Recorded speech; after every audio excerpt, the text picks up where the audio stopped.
اور ان کے وزیر نے مل کر یہ فیصلہ کیا کہ ہم یہ جو راستہ، یہ جو ٹریک، یہ جو روڈ، یہ جو سڑک ہے، اس کے اوپر ہم ایک پتھر، بڑا سا پتھر، چٹان نما پتھر جو ہے یہاں پہ ہم رکھ دیتے ہیں اور خود کو ہم جھاڑیوں میں چھپا لیتے ہیں اور دیکھتے ہیں کہ یہ جو ہماری عوام ہے، رعایا ہے، اور جو باقی لوگ ہیں ہمارے درباری ہیں، اور اسی طریقے سے جتنے بھی یہاں سے جو راہ گزر ہیں، جو گزرنے والے ہیں، ان کا رویہ کیا ہوگا۔ پتھر کو روڈ میں رکھنے کے بعد بادشاہ سلامت اور ان کا جو وزیر تھا، انہوں نے اپنے آپ کو جھاڑیوں میں چھپا لیا۔ کافی ٹائم تک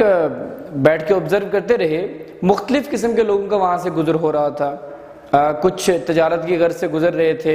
اور کچھ درباری تھے، وہ وہاں سے گزر رہے تھے۔ اچھا، جو گزرنے والے لوگ تھے ان کا ایٹیٹیوڈ اور جو رویہ تھا بڑا عجیب و غریب دیکھنے کو ملا۔ کچھ لوگ آئے، انہوں نے پتھر کے گرد چکر لگایا، دیکھا سنا اور چلے گئے، جسٹ آبزرویشن کی اور چلے گئے۔ کچھ لوگ ایسے بھی تھے جنہوں نے کہا کہ یار یہ کیسا وقت کا بادشاہ ہے، یہ کیسا وقت کا بادشاہ ہے جس یہ روڈ کو کلیئر، راستے کو صاف نہیں کروا رہا، کلیئر نہیں، پتھر پڑا ہوا ہے اور اس کو پرواہ کوئی نہیں ہے۔ ایک یہ ایٹیٹیوڈ تھا، اور بادشاہ سلامت ان ساری چیزوں کو آبزرو کر رہے تھے۔ کرتے کرتے یوں ہوا کہ ایک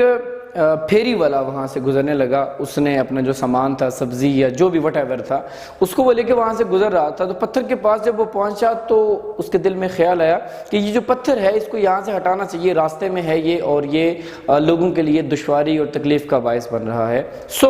اس نے اپنی جو گٹھڑی تھی اس کو نیچے اتارا، سائڈ پہ رکھا اور کوشش کرنا شروع کی کہ وہ پتھر کو وہاں سے ہٹا لے اس جگہ سے۔ چونکہ پتھر تھوڑا سا ہیوی تھا، پہلے چونکہ دو بندوں نے اس کو لا کے ایڈجسٹ کیا تھا، تو ایک بندے کے لیے پاسبل نہیں تھا کہ وہ اس کو موو کروائے۔ بہرحال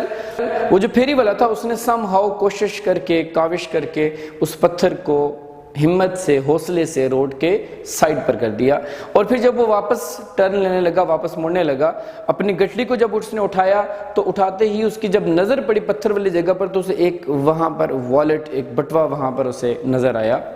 پرس اسے وہاں پر نظر آیا۔ اب وہ جو پرس تھا، اس نے جا کر اس پرس کو اٹھایا اور اس نے یہ دیکھا کہ پرس کے اندر تو ڈھیر سارے سکے پڑے ہوئے ہیں، سونے کے سکے پڑے ہوئے ہیں، اور اس کے اندر ایک لیٹر بھی انکلوز تھا۔ جو بادشاہ سلامت نے اس پرس کے اندر اس لیٹر کو رکھا ہوا تھا، اور اس لیٹر کے اوپر یہ مینشن تھا کہ جو بھی بندہ اس پتھر کو اس روڈ سے سرکائے گا، ہٹائے گا، دور کرے گا، رکاوٹ کو ہٹائے گا یہاں سے، یہ جو سکے ہیں یہ ان کا مالک ہوگا۔ بالکل اسی طریقے سے اگر ہم زندگی میں آبزرو کریں تو زندگی میں ہمیں بہت ساری رکاوٹوں کا، بہت ساری مشکلات کا سامنا کرنا پڑتا ہے، اور یہ جو ہر آنے والی رکاوٹ ہے یہ کوئی نہ کوئی موقع فراہم کرتی ہے، موقع فراہم کرتی ہے بیٹرمنٹ کا، سیٹلمنٹ کا، گرو کا، اور دنیا میں کچھ کر دکھانے کا، اور ایسا موقع فراہم کرتی ہے جو آپ کے حالات اور واقعات کو بدل دیتے ہیں۔ جی بالکل اسی ٹائم کچھ لوگ ایسے بھی ہوتے ہیں جو اپنی کاہلی اور سستی کی وجہ سے دوسروں پر الزام تو لگاتے ہیں لیکن خود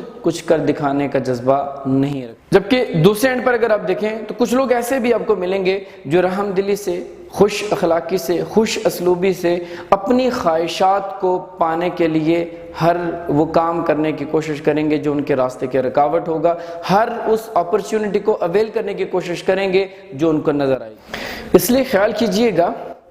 ہر رکاوٹ، ہر مشکل، ہر پریشانی ایک اپرچونٹی ہوتی ہے،